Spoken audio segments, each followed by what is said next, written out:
Keep going up, keep going up.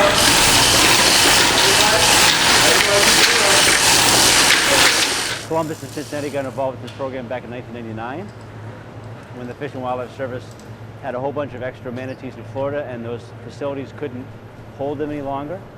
So we became a partner in the Manatee Rehabilitation Partnership, and we've been part of that since that time. And it's really nice because we're able to take the animals that maybe need to gain weight for a year or two, have a wound that has to heal, and take them out of those critical care facilities that are on the front lines of trying to save the species.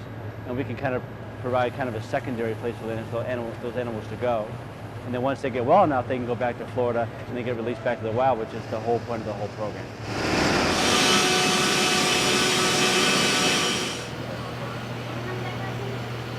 Today we brought 3 animals in from Ohio, a couple from Columbus and one from Cincinnati, and these animals came in. They were flown down to Miami where they'll be with us here at this aquarium for probably about 3 or 4 months. We're going to introduce them to salt water, some vegetation that they'll find out in the wild, and then we plan to release them.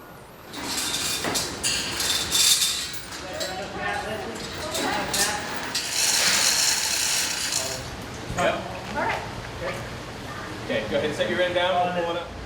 Just because it's totally dry. I think I had dry at 120 or 125.